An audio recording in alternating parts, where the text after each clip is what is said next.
Chullin Daf Pei Dalid. We're discussing the mitzvah of kisi hadam, and the Mishnah says it doesn't apply to kachim, only to chulin. And the question is, what kachim are we referring to, and why doesn't it apply to kachim? So one shot in the Gemara is that it's referring to the kachei v'the kabayis. Somebody donated an animal for the upkeep of the Beis Hamikdash, and somebody went along and shechted this animal without permission.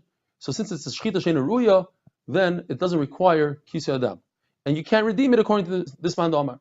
Another pshat is you could redeem it. And the reason why you can't do kisi hadam is because it's sort of like a hefsek. The Torah says, v'shafach v'chisa. First, you spill the blood, and then you do the covering, and there shouldn't be anything in between. There shouldn't be any redemption going on. Now, once we're coming up with that logic, we can use that logic also for a regular carbon, Kedushas Haguf, says the Gemara. And that would be the third shot. We're talking about a carbon like a bird, you shechted on the Mizbeach. Now, what was the Gemara's idea yesterday? That you could scrape off the blood and perform kisi hadam like that. Well, scraping is a hefsek. The Torah says shafach v'chisa, not shafach scraping v'chisa. And finally, the fourth pshat is that in the pasuk it says chaya oy oiv, and you can make a hekesh between a chaya and oiv, and just like a chaya doesn't apply to kachim because there is no kachim of a chaya in the Beis Hamikdash, you can't shech the deer. So too, there are no kisi hadam halachas when it comes to kachim, even by birds. Says the Gemara, Rava had a conversation with Yaakov Minah. Some people say that he was a min, he's a bad guy. Some people say he was actually a Talmid Chacham. He asked Rava, why is it that a behema doesn't require kisi hadam? If we're learning behema from a chaya when it comes to simanim, that it needs split hooves and that it should chew its cud, why don't we learn the halacha of kisi hadam? Says Rava, because the Torah says, by behema, ala aretz tishbachenu kamayim. It's blood, you should spill like water, and water doesn't require kisi hadam. So he asked him, if it's water, so make a mikveh out of it. Says Rava, the Torah says 3 miyutim, 3 exclusions. Ach mayon, that's 1, ubar, that's 2, umikveh is 3. And from each one we learn another halacha. From mayon comes to exclude zoichalin of shar mashka, meaning other liquids other than water, if they crawl on the floor, maybe I would think that they should be kosher for mikveh, like water that crawls on the floor, you could be machshir by crawling? No. And maybe if you put it in a contained area like a pit, that should be kosher. So that I learned from Bar that it's not. And the word mikveh comes to tell us that blood, like your kashi Yaakov Minah, is no good. The Torah says, Asher Yatzlud Tseid. He hunted a hunted thing. What's Tseid? Says the Gemara, even a duck, which is very easily caught, you don't have to hunt it, requires kisi hadam. Now the Gemara starts in Sugya Vagadata. Asher Yatzlud, says the Gemara, the Torah teaches us that a person should not waste his money on meat. Be careful not to become poor by eating too much meat. You should treat it as if you went hunting, it was hard for you to get. That Kosh Baruch Hu gave us the permission to eat meat once we came into Eretz Yisrael, but it shouldn't be something that we do every day. It should be something that we do when we really desire the meat, again, because of this issue of becoming poor. The Gemara is concerned about our finances and budgeting. It says in the pasuk, you should shecht your own meat. Don't buy from somebody else. Make sure you always have something left over in the freezer. Don't just shecht everything you have. Therefore, says the Gemara, if somebody has 1 mana, which is probably equivalent to something somewhere around $10,000 in our days, he should eat vegetables once a week. If somebody has 10 mana, he has 100,000, then he should eat fish once a week. If somebody has 50 mana, which is $500,000 salary, he should eat meat once a week. And if he makes $1 million a year, he has 100 mana, then he can eat meat every single day. Rav says we should be careful, we should eat less than what we can afford. Rabbi Yochanan says that's not fair. Rav came from a very healthy, strong family. He was able to survive on less. But we, if we don't eat, we'll be weak. We won't be able to work. Therefore, whatever money we have, we waste on food. Rabbi Nachman says, not only do we waste what we have in our pocket, but we go out and we borrow money because we're so weak.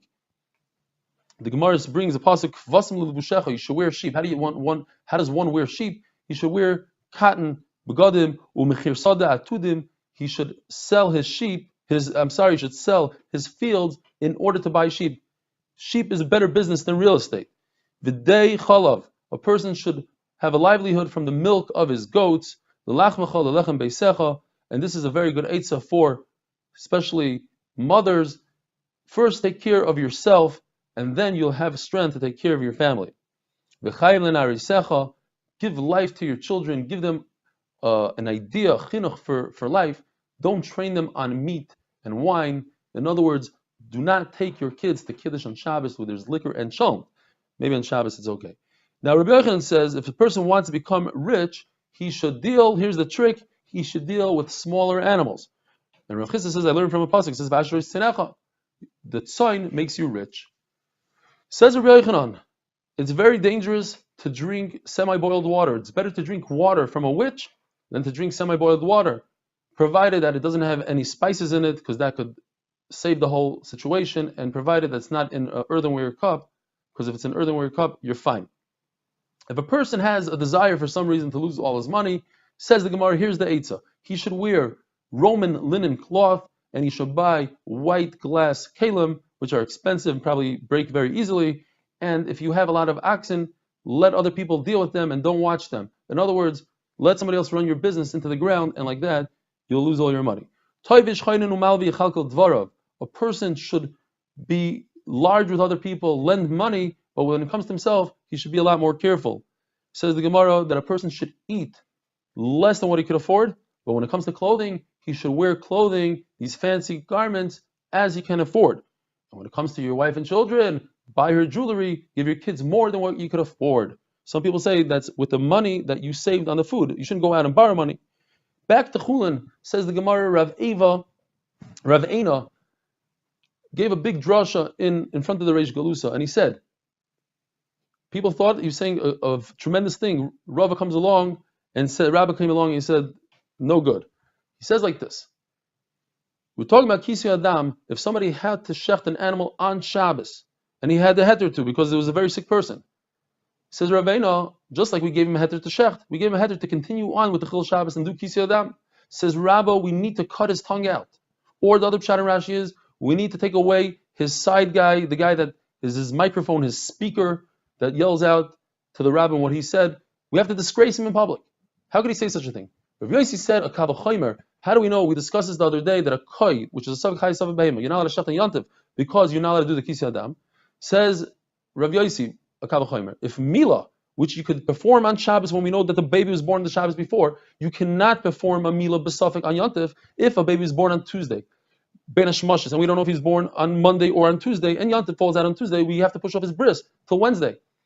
So on a vadai you could do a bris, but on safik you can't. So if on a vadai kisi hadam, you're not allowed to do vadai kisi hadam on Shabbos, meaning in a case where there's a sick person you can't do kisi hadam, certainly you shouldn't be able to do it on a safik by a koi. But akaponim you see from Riyasi that a vadai kisi hadam you can't do on Shabbos. So that's why Raveina's tongue deserved to be cut out. Now the Gemara says there's two pirchas. First of all, I could prove it from shofar. Shofar, you don't blow shofar on Shabbos. Yet, you could blow it on Yantif if you have a suffix. In other words, if you have a suffix man or woman, a tumtum, you're allowed to blow shofar for him. Rav Yossi will say, well, that's not a good raya. Rav Yossi says, because a woman is allowed to blow shofar on Yantif. And therefore, if you have a suffix man, suffix woman, on the tzad that he's a man, of course you can blow shofar. On the tzad that she's a woman, she could also blow shofar. It's not a good raya. Rav Elazar Kabbalah Ribi says that the whole Kavachayim doesn't start. Because Mila is not as strong as kisi hadam. Mila, you cannot perform at night. Whereas kisi hadam, you could perform at night. Says the Gemara, this is one of the things that Reb Chia said, I have a kavachomer that I have absolutely nobody could argue with it. And here comes Reb Elazar Kabbalah Ribi, the tremendous Talmid Chacham. Reb Elazar Kabbalah Ribi, and he shlugged it up. Have a wonderful day.